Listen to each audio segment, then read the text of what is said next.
farmacocinética. Y en la farmacocinética nosotros hablamos de 4 procesos básicos. Primero la liberación, la absorción, la distribución, el metabolismo y la eliminación. Todo esto condiciona lo que se conoce como el área bajo la curva, que es la concentración plasmática en el tiempo del fármaco. Entonces, nosotros teníamos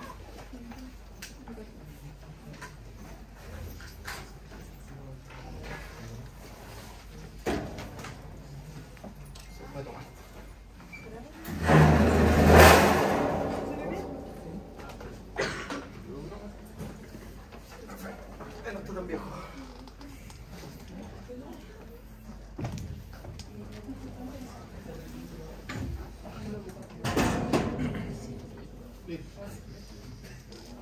Bueno, la concentración plasmática del fármaco está determinada por esta curva, es el área bajo la curva, ¿ya? Que aparece, ¿cierto?, sigla en inglés como AUC en todos lados, y es como se refiere, todo el mundo se refiere a la concentración plasmática del fármaco con la sigla AUC, ¿ya? Entonces te dicen que se desplaza la curva, se desplaza la AUC hacia la derecha, hacia la izquierda, ¿no es cierto? ¿No? Bueno, y aquí vamos a ir distinguiendo algunas cosas que son importantes. Por ejemplo, la concentración mínima efectiva. Ahí, como yo les decía en la primera clase, ¿cierto?, esta concentración mínima efectiva es la concentración que logra un efecto terapéutico en el 50% de los individuos. Siempre se hace así, ¿ya? Y sus parámetros en dosis, nosotros lo conocemos como la dosis efectiva 50. ¿Ya? ¿Por qué decíamos que era como en el 50% de los individuos? Porque ¿de dónde viene esto? Claro, de pruebas que se hacen de fármacos en grupos de individuos. Entonces, esta es la dosis que tú tienes un efecto, ¿cierto?, en promedio en los individuos. Entonces, no puedes asegurar que sea la dosis efectiva para una persona. Ahora, en promedio es efectiva en más del 90% de los pacientes. Pero hay que tener en cuenta que eso. Entonces, a veces van a requerir más dosis, van a requerir menos dosis, dependiendo de la situación. ¿Ya? Desde que se administra el fármaco, ¿cierto?, que sería el tiempo cero, hasta que se logra la concentración mínima efectiva, nosotros lo conocemos eso como periodo de latencia. ¿Ya? Que es el tiempo al que tarda el fármaco en hacer efecto. Y todo esto es muy variable. Todo esto que estamos conversando es muy variable. Entonces, el periodo de latencia puede ser, o sea, es inexistente en los fármacos endovenosos, por ejemplo, porque el fármaco no necesita absorberse y el tiempo de latencia, ¿cierto?, es de 1 segundo o 2 segundos desde que se administra el medicamento. Pero para otros medicamentos el periodo de latencia es muy prolongado y algunos requieren, como tienen periodos de latencia muy prolongados, requieren dosis de carga. ¿A qué les suena eso?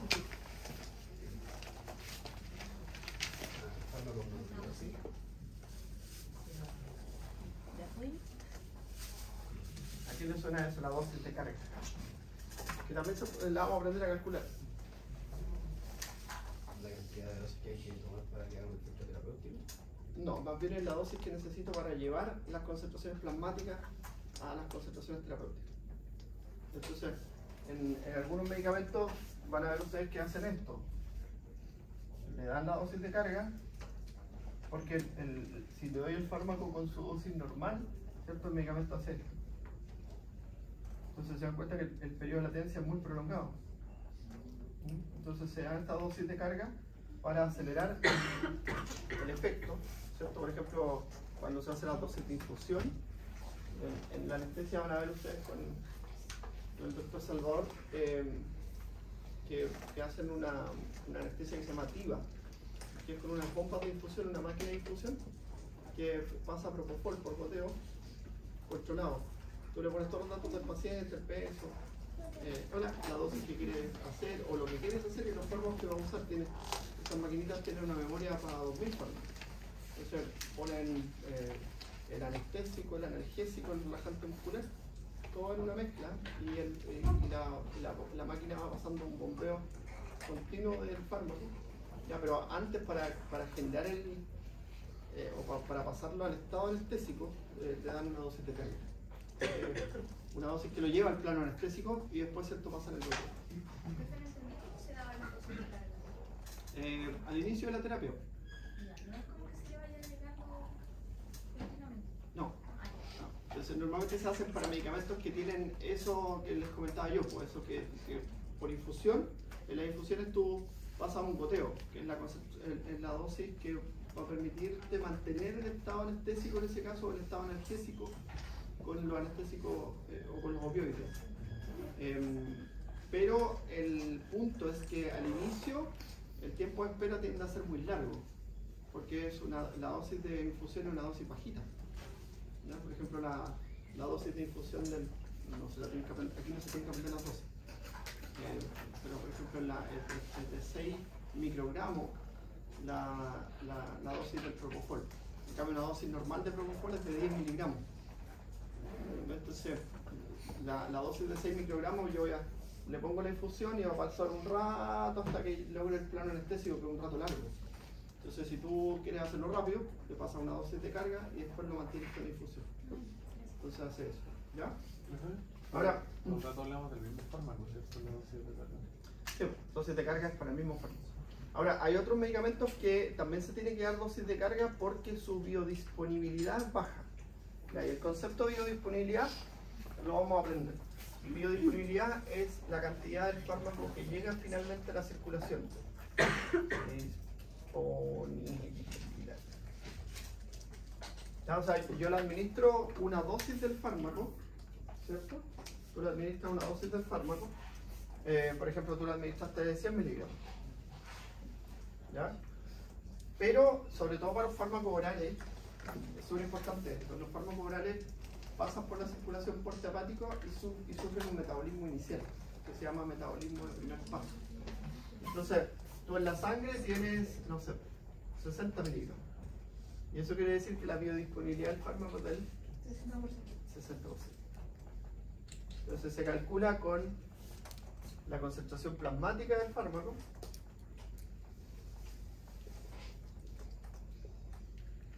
dividido por la concentración inicial o administrada. ¿Ya?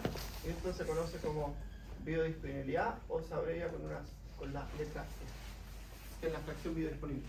¿Cómo se calcularía la concentración plasmática? Semilla, de sangre. Pero después de cuánto tiempo. Después normalmente se administra una dosis por la vía endovenosa y tú mides la concentración.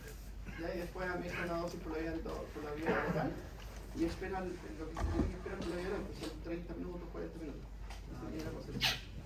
¿Ya? Lo que se espera es una hora normalmente. Disculpe, la dosis de carga entonces se da junto con la dosis inicial. Que es lo mismo. Es lo mismo. Dosis de carga es una dosis inicial. Es la dosis que tú das. ¿Ya? Pero eso es allá. Lo que estábamos explicando acá. Tú, mira, nuevamente, para que lo entiendan.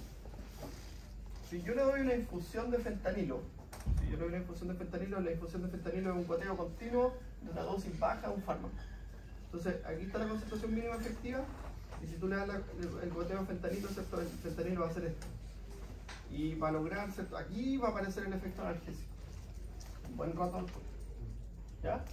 En cambio, si yo le doy una dosis de carga, el medicamento hace esto. Que es la curva natural del fármaco. ¿Ya? Entonces, cuando cae la dosis inicial, ya empieza a subir la dosis por infusión y eso mantiene el efecto. ¿Ya? No es que se le vaya a administrar a dos veces. Y con algunos medicamentos lo van a hacer ustedes. Se hace con las penicilinas, se hace con las insulinas. ¿Ya? Con las penicilinas, por ejemplo, las penicilinas inyectables endovenosas, que son la penicilina G y la penicilina sódica potásica. ¿Ya? Esas penicilinas normalmente su efecto es rápido, pero es de corta duración. ¿Ya? Su efecto es rápido, pero de corta duración, dura 6 a 8 horas el efecto. La penicilina benzatina, su efecto es más lento, pero es de larga duración. Entonces lo que haces tú es pasar la penicilina endovenosa y dar la penicilina intramuscular. Entonces cuando cae la dosis de la penicilina endovenosa, empieza a aumentar la dosis de la penicilina intramuscular. Y por eso se llama dosis de carga. Ya lo mismo pasa con el propofol.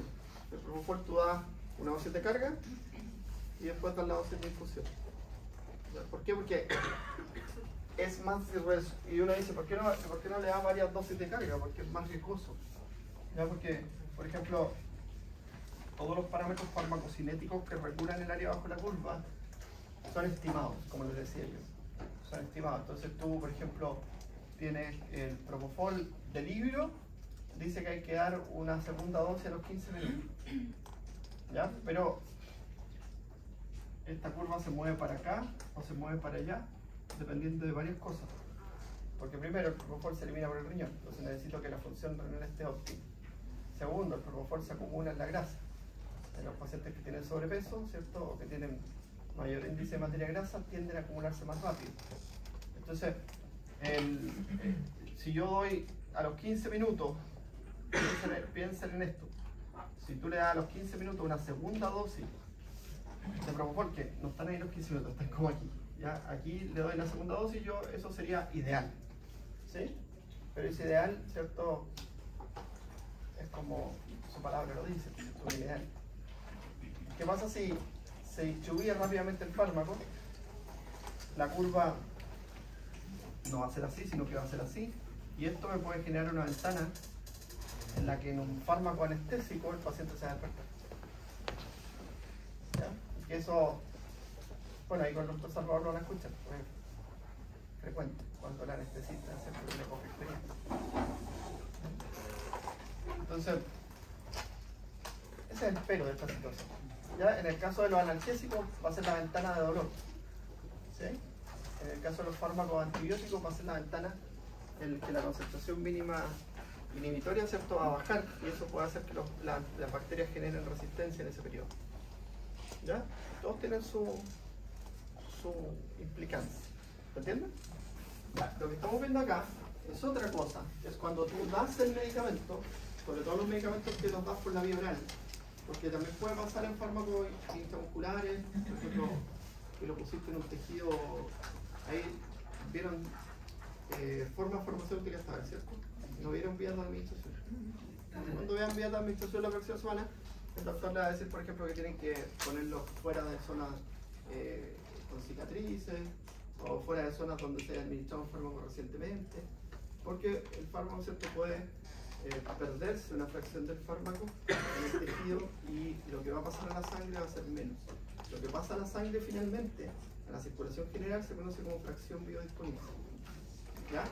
Y por ejemplo, la fracción biodisponible, que es la F, ¿cierto? En el caso de la vía endovenosa es de 0,8 a 1. O sea, entre el 80% y el 100%. ¿Ya? En la vía intramuscular es de 0,6 a 1. ¿Ya? Y en la vía gastrointestinal es de 0,1 a 1. O sea, entre un 10% y un 100%.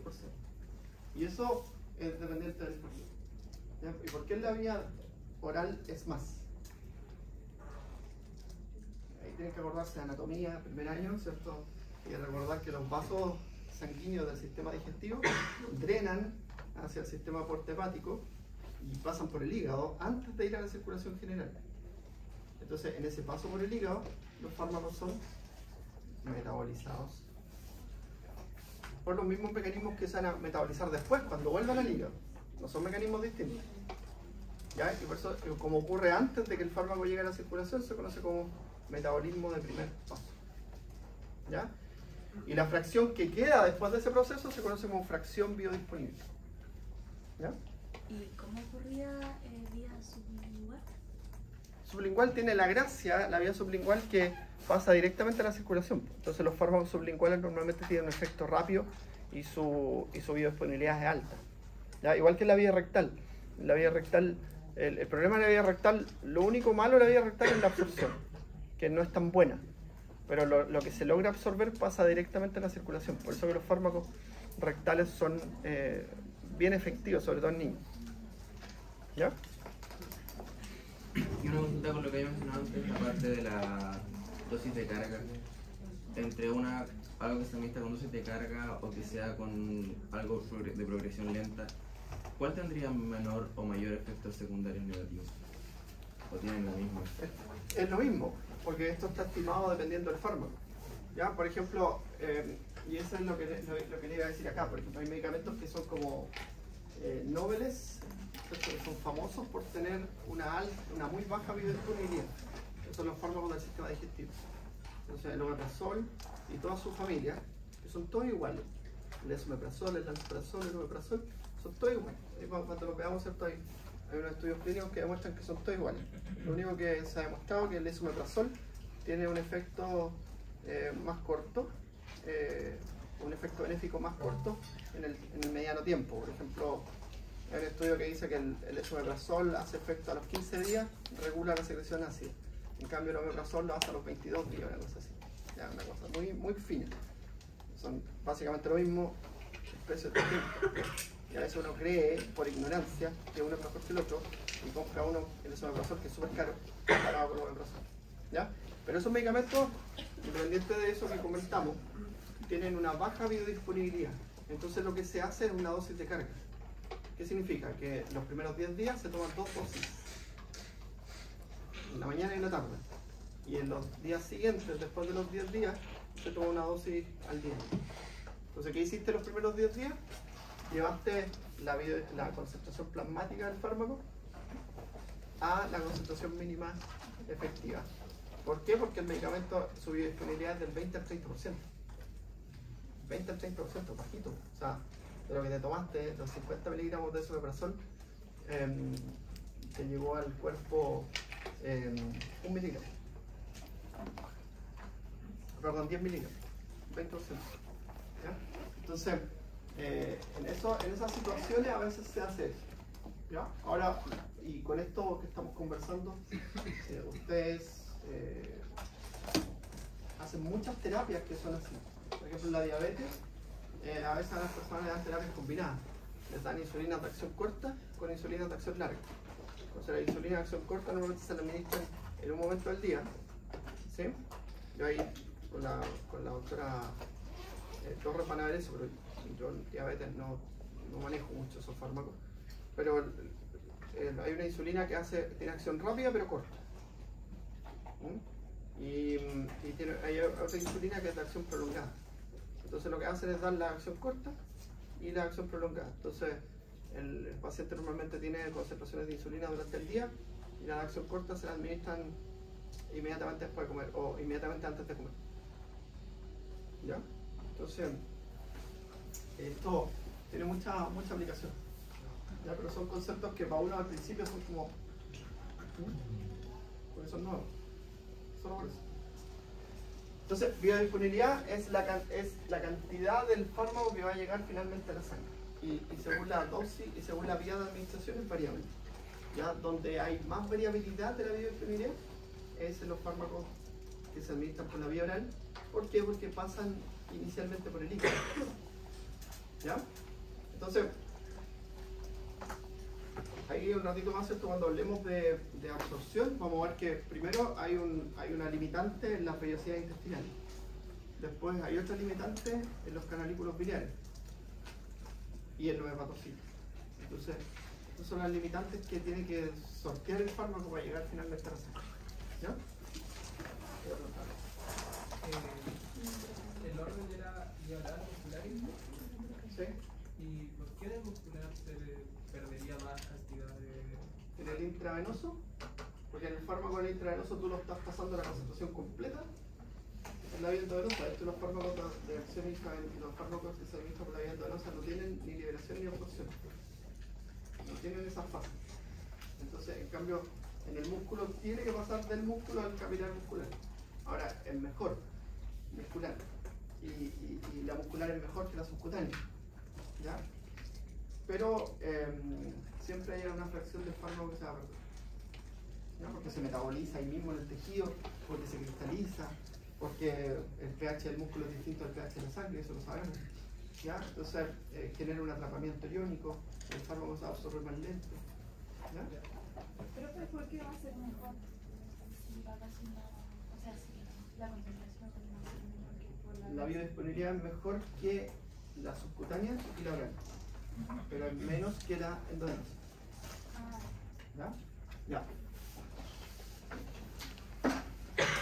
Bueno, acá nosotros tenemos también la concentración máxima.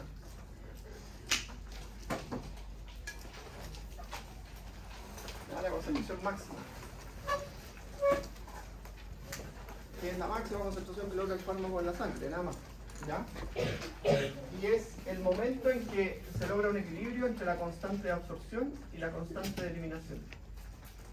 Entonces en este punto la constante de absorción es igual a la constante de eliminación. ¿Ya? En este punto, acá la constante de absorción es mayor que la constante de eliminación. Y aquí la constante de eliminación es mayor que la constante de absorción. ¿Ya? La constante de absorción. Ya, las constantes de absorción y de eliminación son unas curvas. Son unas curvas que ambas curvas son así. Ya voy contigo. Aló. Entonces, mira. La constante de absorción es la constante de absorción. Existe una constante de absorción de orden 0 y de orden 1. ¿Ya? Esta es la clásica. La clásica, la típica, la constante de absorción de orden 0. La típica. ¿Por qué? Porque mientras más concentración del fármaco, más concentración del fármaco tengamos, mayor va a ser la tasa de absorción. ¿Ya? Y va a ir disminuyendo la velocidad de absorción a medida que disminuye la concentración del fármaco en el sitio de administración. Es como lo típico. ¿Sí? Si yo, solo por diferencia de concentración, pues si yo le doy una sustancia que el cuerpo no tiene y está en altas concentraciones en un espacio como el intestino, se va a absorber, sobre todo si esa sustancia es liposoluble, como la mayoría de los fármacos, o puede atravesar la membrana a través de mecanismos de difusión facilitada. Va a atravesar porque su concentración es mayor en el área intestinal que en el plasma. Entonces, a medida que cuando yo tenga más, se va a absorber más. ¿Ya? Y la constante de eliminación es la misma curva, pero al revés, ¿cierto? Cuando tengamos más en la sangre, vamos a estar eliminando más fármacos, y a medida que la concentración del fármaco en la sangre vaya disminuyendo, vamos a ir eliminando menos. ¿Ya? Entonces esta curva, ¿cómo se llama esa curva? ¿Ah? Es una curva logarítmica, ¿cierto? Esa es de orden 0. De orden 0. Que es distinta a la de orden 1, que es así, mira.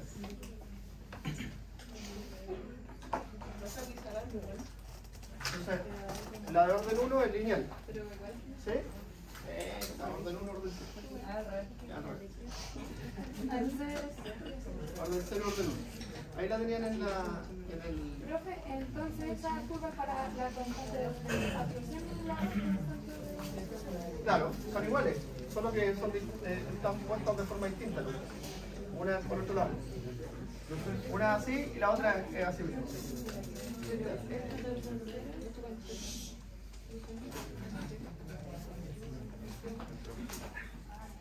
¿Ya?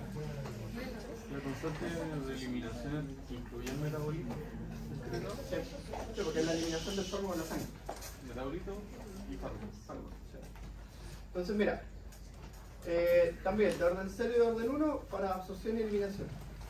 ¿Ya? Entonces, siempre estas curvas tienen el tiempo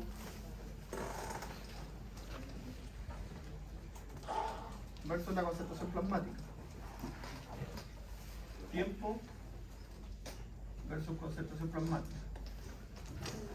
¿Ya? Entonces, a medida que va pasando el tiempo, ¿cierto? Se va a eliminar más lentamente o a medida que va pasando el tiempo se va a absorber más lentamente. ¿Ya? Y la lineal implica que la eliminación del medicamento o la absorción del medicamento es independiente de la concentración. Y normalmente ese comportamiento lineal lo tienen los fármacos de infusión. ¿Sí? Porque el fármaco de infusión, ¿sabes lo que es una infusión de fármaco?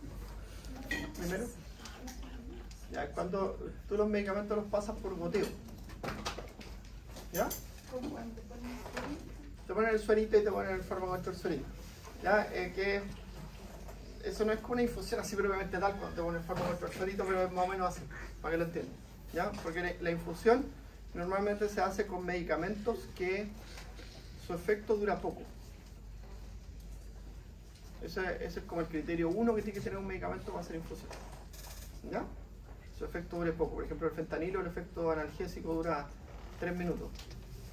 Entonces es un fármaco candidato a infusión, porque es 100 veces más poderoso que la morfina. Entonces, si tú quieres analgesia, existe el fentanilo. Y en los pabellones se usa como analgésico el fentanilo. O sea, midazolam con fentanilo o propofol con fentanilo. Siempre el fentanilo está presente en la analgesia mental con fentanilo. ¿Ya? El propofol es otro, pero el propofol no es que su efecto dure poco, sino que el propofol se elimina rápido. Entonces la constante de eliminación del propofol es de 60 y de los otros anestésicos inyectables es de 1,5. Sí, impresionante. Entonces es un medicamento que se elimina rápido. ¿Ya? Entonces, la mayoría de los medicamentos, eso. Ahora también lo otro que aparece también como candidato para infusión son las reacciones adversas. Entonces hay medicamentos que tienen muchas reacciones adversas, entonces hacen el preparado de infusión para minimizar las reacciones adversas. ¿Ya? Como el fluorbiprofeno, que es un AINE que está para infusión. Se usa con parches. ¿Y por qué va a reducir la reacción? Porque se absorbe más lento, entonces sus concentraciones plasmáticas son más bajas y producen menos reacciones adversas. Profe, ¿cuál es la diferencia en el gráfico entre concentración máxima y biodisponibilidad? ¿O cuál? No, pues no hay diferencia. Solamente. Son lo mismo. ¿Sí? Esa es la fracción biodisponible. ¿No hay fármacos que la biodisponibilidad depende del mismo paciente? Sí, absolutamente. ¿Y cómo se llega a poder tratar al paciente? Es que ahí tienes que echarle una mano a la genética. Porque dentro de la genética de fármacos, ¿cierto? Existen los pacientes metabolizadores rápidos y los metabolizadores lentos. ¿Ya? Y esos pacientes normalmente, si el fármaco tiene metabolismo a primer paso, acuérdate que el metabolismo a primer paso es lo mismo que el metabolismo que va a sufrir el fármaco después, solo que ocurre antes de que el fármaco llegue a la circulación. Entonces en un metabolizador rápido se va a eliminar más cuando pase por el hígado. Y en un metabolizador lento se va a eliminar menos cuando pase por el hígado. Entonces la biodisponibilidad va a ser más. ¿Ya? Y están también las mutaciones de las bombas de flujo, que son otro factor importante, que son unas bombas que están ubicadas en las vellosidades intestinales que hacen que el fármaco no entre al intestino. Y también eso puede estar presente y puede ser parte de, tú dices, oye, mira, hay una parte del fármaco que va a ser eliminada por la bomba de flujo. ¿Sí? Porque eso se deduce en los estudios farmacocinéticos. Entonces uno dice, todas las personas tienen la ABCB1, que es una proteína que bombea, que está en el intestino, y lo que hace esa proteína, ¿cierto?, es bombear el fármaco y evitar que el fármaco entre al intestino. Entonces el fármaco entra y esta proteína lo saca. ¿Ya? Eso es una bomba de flujo. Existe la OAT, la OCT, así como una familia grande porque son gigantes, el transportador de aniones orgánicos y el transportador de cationes orgánicos. ¿Ya? Y hay una tremenda familia detrás de eso, la ABCB1, la ABCB2, la ABCB3, ¿ya? Y así. Y en los estudios farmacocinéticos tú deduces o obtienes que una parte del fármaco va a ser eliminado por esto. ¿Ya? Entonces, ¿qué pasa si una persona no funciona bien esta proteína? O tiene una mutación de la proteína. la parte que se tiene que eliminar no se va a eliminar. Entonces va a tener más concentración plasmática y eso va a tener más biodisponibilidad y eso pues, se puede transformar también en más reacción adversa. Entonces tienes que tú ajustar la dosis por la clínica, ¿ya? Ahora si puedes hacer un estudio genético y determinar si tiene la mutación o no. Entonces para algunos fármacos, se los dije la semana anterior, para algunos medicamentos que son de terapias complejísimas como los anticoagulantes, existen test genéticos para determinar si el paciente presenta alguna de estas alteraciones y el test genético no te dice a ti como médico qué proteína está mutada, te facilita más la pegatoria. El test genético te dice cuál es la dosis que necesita el paciente, porque el test lo analiza un software que ve todas las probabilidades que pueden darse por las mutaciones y te dice la dosis que necesita el paciente está en este rango. Alguien, un informático hizo el software y es fácil, ¿ya? Entonces, ¿por qué? Porque ahí imagínate el efecto adverso de un anticoagulante. Van desde hematomas, cuando se, en las zonas que apoya cuando se sienta, hasta hemorragias. Entonces, son graves las reacciones adversas. ¿Ya? Entonces, en esas terapias, igual en algunos anticonvulsivantes, también existen algunas terapias, porque las terapias de la epilepsia son súper complejas. No, ustedes cuando traten la epilepsia, ¿cierto? No van a usar un fármaco. O sea, si pueden usar un fármaco y controlan la epilepsia, es como que cuando tengan neurología el doctor les va a decir, es como que, pucha, tuvieron mucha suerte. Porque la mayoría de las veces las epilepsias se tratan con múltiples fármacos que se tienen que ir mezclando y lamentablemente son múltiples fármacos que tienen muchas reacciones adversas y que interaccionan con todos los fármacos. O sea, cuando hablamos de interacción farmacológica, en el listado de interacción siempre están los antiepilépticos. Cuando le pregunten en la clínica o cuando le pregunten yo en la prueba con qué fármaco interacciona bueno, antiepiléptico, listo. Tienen un punto asegurado, porque siempre interaccionan con todos los fármacos. Entonces son terapias súper complejas. ¿Ya? Por eso existen tantos medicamentos, cuando hablamos de antiepilépticos, un listado gigante de medicamentos, que van desde las benzodiazepinas, que son relajantes musculares, hasta anestésicos generales inyectables, como el propofol, el fenobarbital, el pentobarbital, y entre medio están todos los demás. ¿Ya? Entonces, son terapias complejísimas. Ya. Entonces, acá arriba tenemos, ¿cierto?, la concentración mínima. La concentración mínima tóxica, ¿cierto?, que es la concentración con la cual vas a lograr efectos tóxicos. ¿Ya? Eso, a ver, en algunos compuestos, y esto es el margen,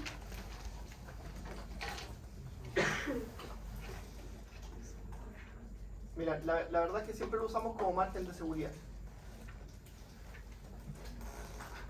Y así uno se refiere, y en las familias farmacológicas, ¿cierto?, se refieren así, el margen de seguridad de este medicamento es estrecho. ¿Ya? Por ejemplo, en los anestésicos generales e inyectables, el margen de seguridad es estrecho. Si tú no calculas bien la dosis de propofol, el paciente hace un paro respiratorio. ¿Ya? Pero en el caso del paracetamol, el margen de seguridad es amplio. Entonces usted puede tomar de 1 gramo a 6 gramos por día. ¿Sí? Son de 1000 miligramos a 6000 miligramos al día. ¿Ya? El medicamento se toma cada 8 horas, pero tu cuerpo tolera hasta 6 gramos por día. ¿Pero en una sola caja o lo sé? De hecho, vivo la 24 horas. Ahora, es importante aprender eso, ¿ya? De muchos medicamentos, y sobre todo los medicamentos que las personas pueden comprar libremente y administrarse libremente. ¿Ya? Aunque ahora eso es como bien relativo porque hay muy poco control en todos lados. Muy poco control, entonces venden en todos lados medicamentos así en la calle. ¿Sí? En estas ferias populares que hacen, tú puedes encontrar antibióticos, antidepresivos, benzodiazepinas, analgésicos, corticosteroides, hormonas, lo que quieras. Porque hay muy poco control. Entonces, cuando cae la fiscalización, la ilegalidad aumenta. ¿Ya? Entonces, la mayoría de las personas, ¿cierto? Llegan medicados cuando van a los centros médicos o a los centros hospitalarios o a las clínicas, y ahí tú tienes que manejar eso. O sea, tú le preguntas, ¿y qué tomó? ¿Y cuánto tomó? Y ahí tú empiezas a hacer como el cálculo mental y tú dices, oye, que se tomó la dosis máxima, entonces no le puedo dar más hasta que pase un rato, porque lo más probable es que si le doy más voy a complicar la función hepática o voy a complicar la función renal y el problema va a ser mío. O sea, ustedes. ¿Ya? Bueno.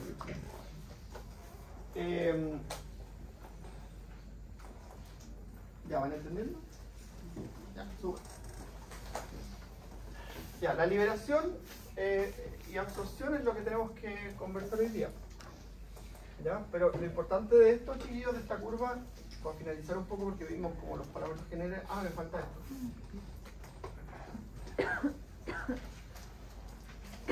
Esto es el tiempo efectivo.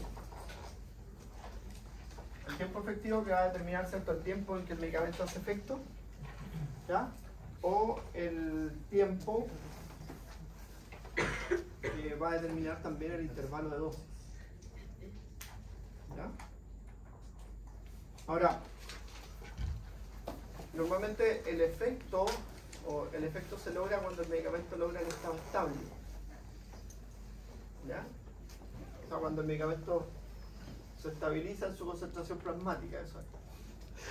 ¿Ya? Y eso se logra normalmente a las 4 o 5 vidas medias. La vida media, ¿cierto?, es el tiempo en que tarda en eliminarse el 50% del fármaco. ¿Ya? Vida media, el tiempo en que tarda en eliminarse el 50% del fármaco. Y el estado estable se logra a las 4 o las 5 vidas medias. Entonces ustedes, cuando vean los medicamentos, ¿ya? Cuando vean los medicamentos, van a ver que hay una relación. Ustedes ven la vía media y ven el intervalo de dosis, y normalmente el intervalo de dosis es la vía media multiplicada por 4 multiplicada por 5. ¿Ya? Pero ¿por qué? Porque tú tienes las vías medias así. Y ahí tienes 4 vías medias. ¿Ya? Entonces tú dices, aquí está la vía media del fármaco. Entonces tú das la segunda dosis para que coincida con esto y la dosis farmacológica no genere ventanas de inefectividad. Entonces tú al administrar la segunda dosis, normalmente evitas que esto caiga y se genere esto. ¿Ya? Porque si tú das la segunda dosis aquí, que aquí estamos lejos de la quinta vía media o de la cuarta vía media, ¿cierto?, vaya a generar una ventana, y esa ventana va a ser dolor. Como te decía yo, va a ser una ventana sin concentración mínima inhibitoria para las bacterias, o va a ser una ventana, ¿cierto?, de que este proceso se va a despertar en la anestesia. ¿Qué tan grande es el margen de los tiempos de vida media? Por ejemplo, en pacientes que tienen falla renal o que tienen algún trastorno de absorción. Sí, es variable. En los pacientes con falla renal, ¿cierto?, normalmente se eliminan más lento los medicamentos, sobre todo los que se eliminan por el riñón. Y ahí lo que se hace, ¿cierto?, es ajustar la dosis. Trabajan con la dosis mínima, ¿cierto?, para tratar de que el fármaco tenga el mismo comportamiento, o a veces alargan los intervalos de dosis. Entonces, en vez de dárselos cada 8 horas, se los dan cada 12 y así. Y en el caso contrario, sería más. Claro. Pero igual siempre respetando el margen. Siempre respetando el margen de seguridad. Entonces ahí, bueno, en la mayoría de las clases dicen, en los medicamentos dicen algunos, hay que no se dan pacientes con falla renal, o se dan pacientes con falla renal, pero ajustando la dosis. ¿Ya? Eso lo vemos al final de la farmacocinética, la falla renal y la insuficiencia cardíaca, que son las enfermedades más recurrentes que van a encontrar ustedes en otros pacientes. Y cómo eso afecta la utilización de esto. ¿Ya?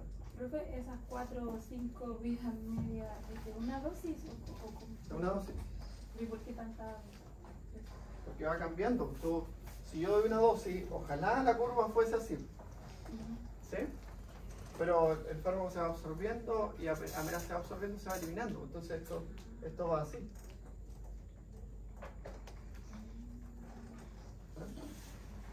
Entonces estos procesos cinéticos ocurren al mismo tiempo. ¿Ya? Entonces, por eso se dice que la dosis o el estado estable de la concentración plasmática se logra a las 4 o las 5 vías medias y es cuando tú deberías administrar una segunda dosis. Entonces eso de administrar cada 5 vías medias es para no tener ese periodo de ventana. De vacío ventana. Claro. Ventana terapéutica. Ahora, ahí me acordé de algo que es bien interesante. El periodo de latencia, ¿cierto? Es bien interesante a considerar, ¿ya? Porque a veces el periodo de latencia está dado por el tiempo en que tarda el medicamento en absorberse, pero a veces está dado por las características propias del fármaco, ¿ya? Por ejemplo, las terapias hormonales. ¿Cómo creen, conociendo ustedes la fisiología, cómo creen ustedes que será una terapia hormonal en su efectividad?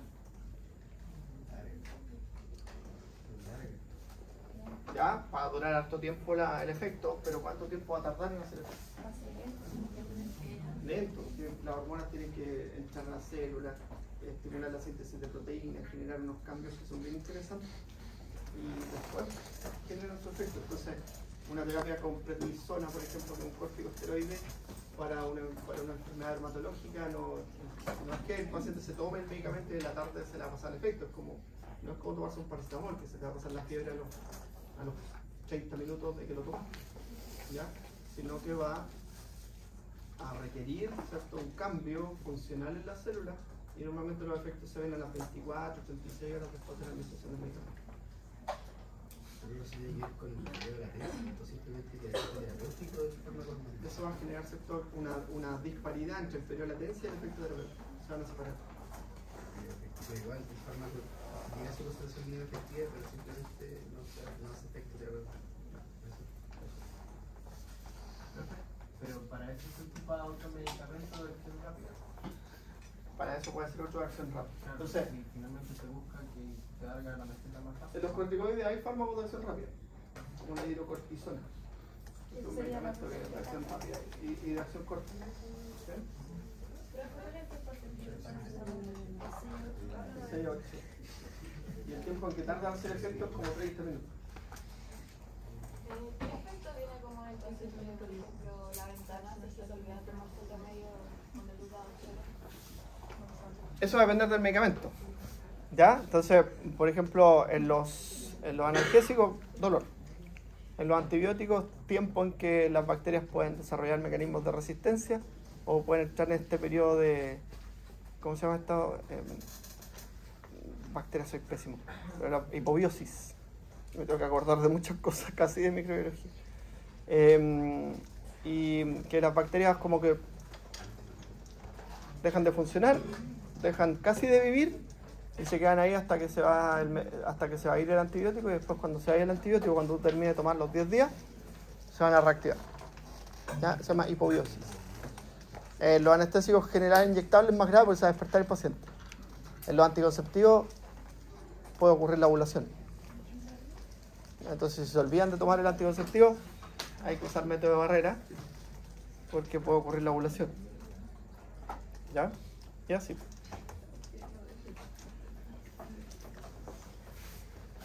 Ya. Ahora que no tenemos datos.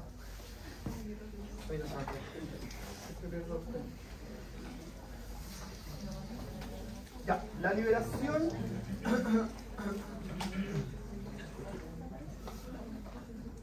La primera de las siglas es la liberación. ¿Qué es liberación? Liberación es la separación del fármaco de su forma farmacéutica. ¿Ya? Ustedes deben haber visto formas farmacéuticas con el doctor. ¿Sí? Pero los comprimidos, los jarabes, los elixires, las suspensiones orales, las suspensiones inyectables. ¿Cuál es la diferencia entre una solución y una suspensión? Algo básico.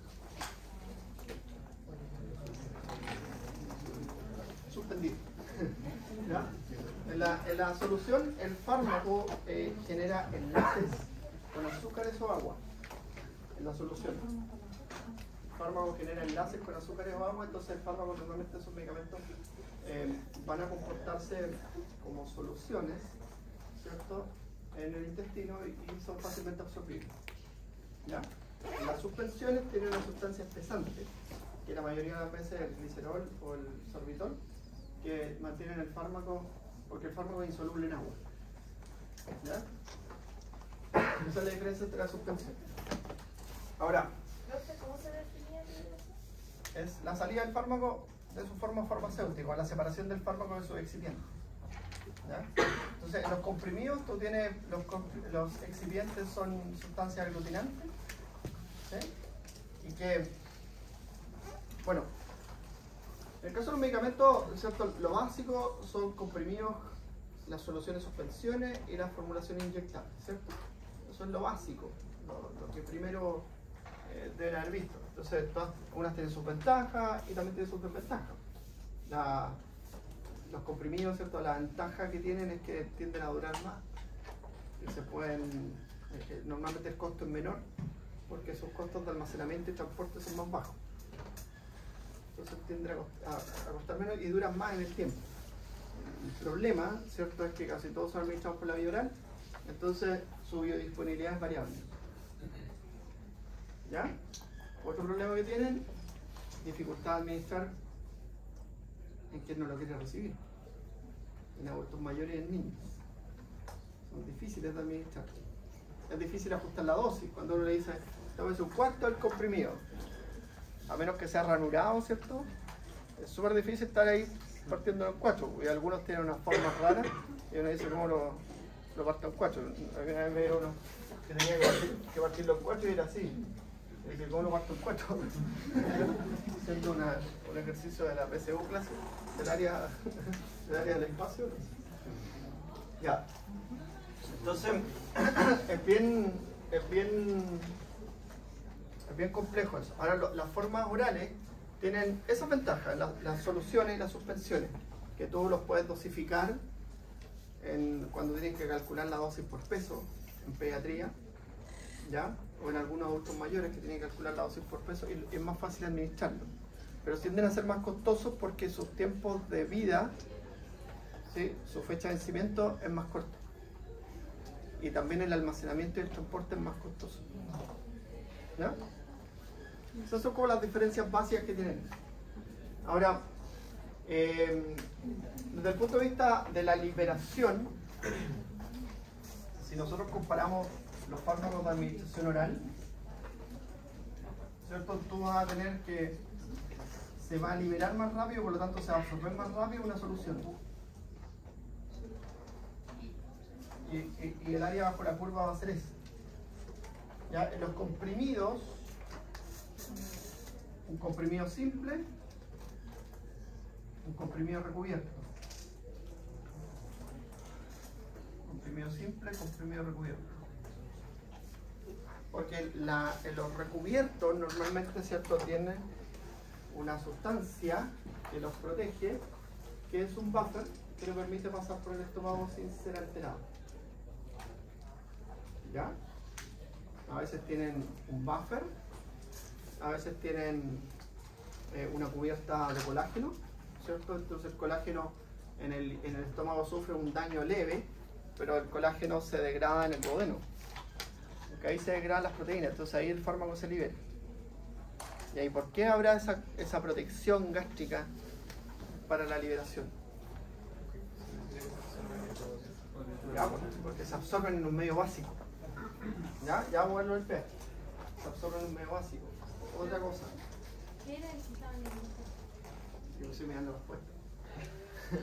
Esta es una solución oral. Solución oral. ¿Qué otra cosa? ¿Qué otras situaciones es importante que tengan recubrimiento gástrico? Pero que no se absorban en una parte donde no se quiere absorber. ¿Ya? Eso lo acabamos de decir, ¿cierto? Si se absorben en el intestino, los fármacos básicos. Entonces pasan por el estómago, ojalá que en el estómago no les pase nada. pero también la degradación enzimática que pueden sufrir en el estómago por efecto del ácido clorhídrico, ¿sí? Y lo otro es que a veces los fármacos son gastrolesivos, o sea, producen lesiones en el estómago y son molestias para el paciente. Entonces, de muchos medicamentos crónicos existe el sin recubrimiento entérico y el con recubrimiento entérico. Entonces, el sin recubrimiento entérico tiende a ser más barato, ¿cierto? Y tú es el primero que le vas a prescribir y le vas a decir, oye, si lo tolera bien, perfecto. Si no, tenemos que comprar el otro, que es un poco más costoso, ¿sí? Porque tiene una técnica de elaboración más compleja, ¿ya? Si empieza a generar molestias gástricas. Los fármacos inmunomoduladores como la sulfidina, que se usa para la sulfasalacina, se llama el compuesto, el otro es el nombre comercial, que se usa para el Crohn, tiene esa dualidad, tiene una presentación sin recubrimiento entérico y otra presentación con recubrimiento entérico. ¿Ya? Ahora,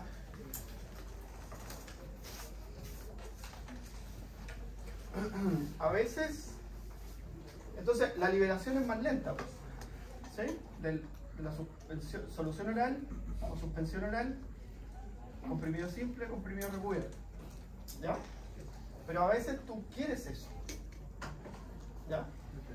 Entonces, ahí ustedes deben haber visto, ¿cierto?, las cápsulas y la variedad que hay en las cápsulas. ¿Mm? O sea, la cápsula es una estructura, ¿ya? Eso es básico, porque después vamos a hablar de la nanotecnología, que son otras cosas más complejas. Las cápsulas, ¿cierto?, tienen la habilidad de absorber agua y la superficie de la cápsula tiene poros. Y cuando absorbe agua, una cápsula sin agua, una cápsula con agua, y aparecen aquí unos poros. Entonces, por ahí se empieza a liberar el fármaco, ¿cierto?, cuando está en un medio acuoso, ¿ya? Entonces, hay cápsulas simples que tienen un polvo liofilizado y compactado, ¿cierto?, que en definitiva es un polvo que está muy pequeñito, entonces se ha liofilizado, ¿ya? Y esos se van a liberar rápido y van a tener un efecto terapéutico, ¿cierto?, muy común al que nosotros conocemos. Pero están las cápsulas que contienen pellets, que dentro de la cápsula hay microgránulos, ¿ya? Y esas cápsulas que contienen microgránulos normalmente son así.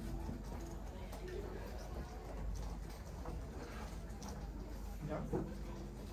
Y hay unas que tienen una mezcla de microgránulos, gránulos recubiertos y gránulos simples, porque los gránulos igual pueden ser recubiertos.